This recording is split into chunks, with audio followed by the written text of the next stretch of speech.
Welcome to this explainer. I am so thrilled you're joining us today because we're going to dive into something I think literally all of us battle with at some point.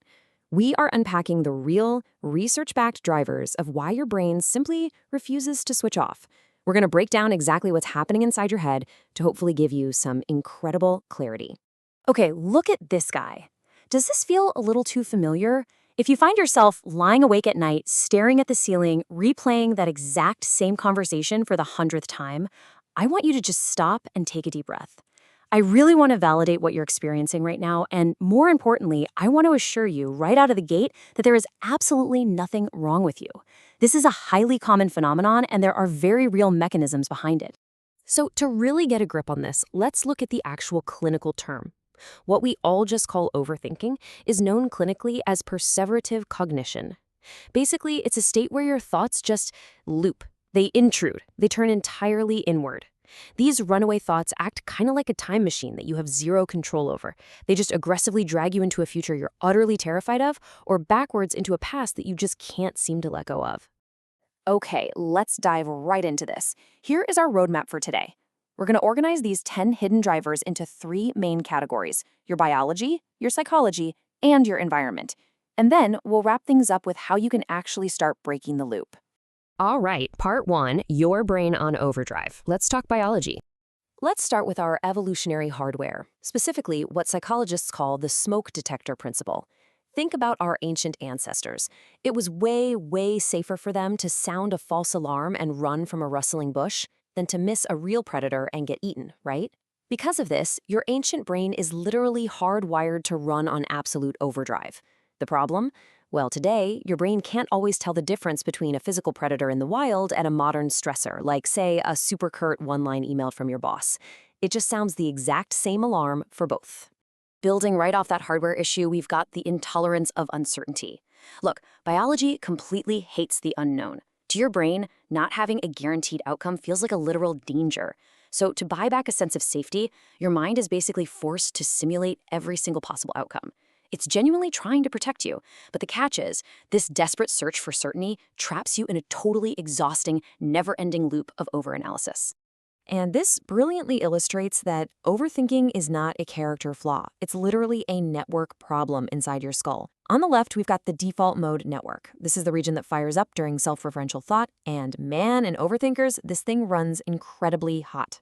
Now on the right is the executive control network. This is the part that's supposed to step in, rein in those spiraling thoughts, and redirect your focus outward to break the loop. But in chronic overthinkers, it just fails to do its job.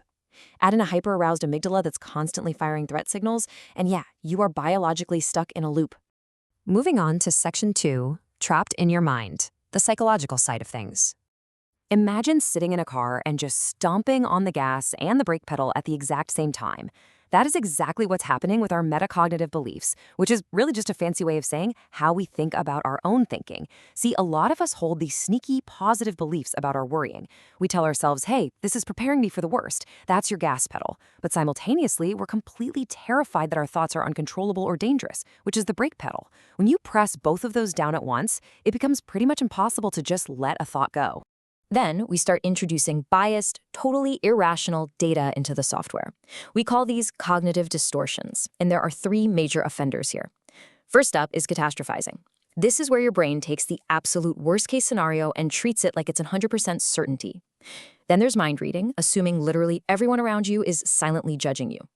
And finally, mental filtering, where you ignore the good and zero in entirely on negative info. When your brain is constantly chewing on this heavy stream of distorted data, it completely exhausts your cognitive processing power all day long. Which leads us to a trait I'm sure a lot of you might recognize: maladaptive perfectionism. When you chain your entire self-worth to these completely unattainable goals and you pair that with an intense fear of failure, your brain goes into this state of chronic mental surveillance. It literally burns up its resources scanning for mistakes before they even happen. And you know what that does? It paralyzes your creative process because you were just so consumed by the fear of being judged for missing an impossible target. Now, what's really interesting about this slide is how it contrasts our decision-making styles. Over on the left, we've got the satisficer. This is the person who finds the first option that's good enough and just moves on. But on the right, we have the maximizer. These folks feel like they absolutely must evaluate every single alternative to find the absolute best one. Because of this, maximizers suffer heavily from buyer's remorse and the paradox of choice. They endlessly recheck if they made the right call and feel immense anxiety whenever they're presented with options. All right, section 3, history, society, and environment. Basically, the network around us. We really have to start with one of the deepest roots here: childhood trauma and early adversity. You see, kids raised in unpredictable or volatile environments often learn repetitive negative thinking as a strict survival strategy. They overanalyze a volatile parent's mood just to stay physically and emotionally safe. That ingrained pattern, it doesn't just evaporate when childhood ends. It quietly follows them right into adulthood, becoming the default way their mind attempts to manage complex emotions. Next up, looking at the societal level, there is a really stark piece of data here. Women are twice as likely to ruminate as men. A huge driver behind this is the socialization of the feminine gender role. Society so often pushes emotional expressiveness, hyperattunement to others, and this mandate to keep relationships harmonious for women. And this heightened relational awareness can so easily warp into overanalyzing every single social interaction. It also leads to what we call co-rumination, which is when you repeatedly rehash a problem with friends without ever actually stepping toward a solution. Let's move to our modern reality and see how all this builds up. We are currently facing unprecedented environmental and digital overload. Toxic workplace cultures and relentless always-on expectations have completely obliterated the boundary between work and rest.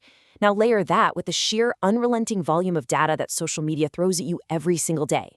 We are pushing our brains far, far beyond what they were evolutionarily built to process.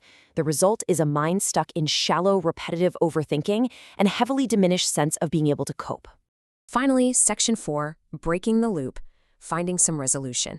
Look, overthinking is a messy tangle of your biology, your history, and your environment, which ultimately means it is not your fault. It is not some quirky habit, and it's certainly not a personal failure. Please reassure yourself with this fact.